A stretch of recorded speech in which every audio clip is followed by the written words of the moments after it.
Hi viewers, take house চ্যানেলের পক্ষ থেকে আপনাকে স্বাগতম। আজকের এই ভিডিওতে আমি আপনাদেরকে দেখাতে চলেছি কিভাবে আসলে আপনি আপনার অ্যান্ড্রয়েড ফোন থেকে ডিলিট হয়ে যাওয়া ছবি কিংবা ভিডিও আপনি ফেরত নিয়ে আসতে পারবেন, রিকভার করতে পারবেন। কোনো কারণে ভুলবশত বা ইচ্ছাকৃতভাবে ধরেন যে 6 মাস আগে বা 1 বছর আগে কোনো একটা ছবি আপনি ডিলিট করে ফেলেছেন, এখন হঠাৎ করে আপনার মনে করতেছেন যে ওই ছবিটি আপনার প্রয়োজন। তো আপনি চাইলে খুব সহজেই আপনার অ্যান্ড্রয়েড ফোনে সেই ডিলিট হয়ে যাওয়া ইমেজটি রিকভার করতে পারবেন। তো এর জন্য আপনাকে প্রথমে চলে যেতে হবে প্লে স্টোরে। তো আপনাকে খুঁজে নিতে হবে সেই অ্যাপসটি। তো অ্যাপসটির নাম হচ্ছে ডিস্ক ডিগার। এই যে সাজেশনে চলে আসছে ডিস্ক ডিগার ফটো রিকভারি।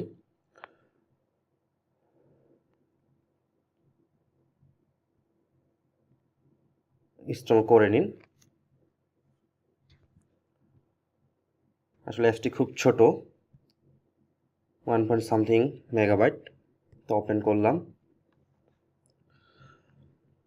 তো স্টার্ট বেসিক ফটো স্ক্যান এখানে দিলেই আসলে রিকভার বা স্ক্যান শুরু হয়ে যাবে। রিকভার হওয়ার জন্য ফাইলগুলো দেখাবে যে কী ফাইলগুলো আমি ডিলিট করছি বা ফোনে যা ফাইলগুলো আছে, ফটোগুলো আছে, সেগুলো শো করাবে।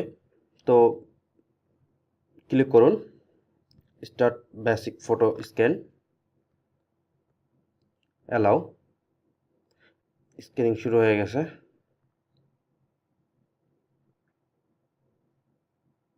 আমার এই ফটোগুলো ফোন থেকে ডিলিট করা হয়েছে।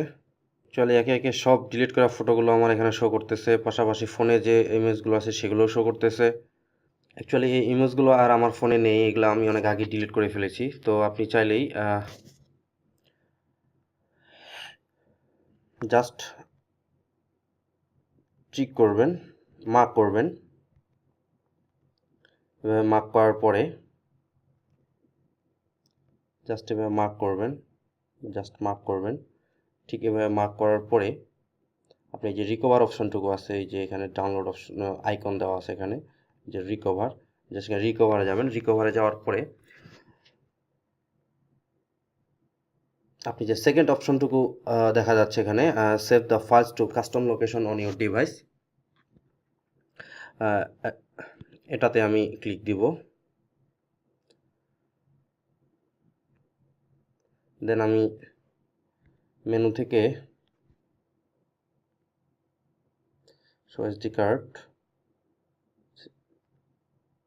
আমি কোথায় সেভ করব সেই ফাইলটা দেখা দিব। আমি যদি এসডি কার্ডে সেভ করতে চাই, দেন এসডি কার্ডে আমি নতুন একটা ফোল্ডার করলাম। ফোল্ডারের নাম দিলাম সামথিং, দিলাম ট্রিফলার। ওকে, জাস্ট এই যে সিলেক্ট করে দিলাম। এখন আমার ফাইলগুলা 8টা ফাইল আমার রিকভার হয়ে গেল ওই ফোল্ডারে। জাস্ট এভাবেই আপনি খুব সহজেই আপনি আপনার ডিলিট করা ফাইলগুলো খুব সহজে ফেরত নিয়ে আসতে পারবেন। সো থ্যাংক ইউ ভিউয়ার্স এতক্ষণ সাথে থাকার জন্য। ভিডিওটি যদি আপনার ভালো থেকে থাকে তাহলে অবশ্যই আমার চ্যানেলে সাবস্ক্রাইব করবেন আর ভিডিওটিতে অবশ্যই লাইক দিবেন। Thank you.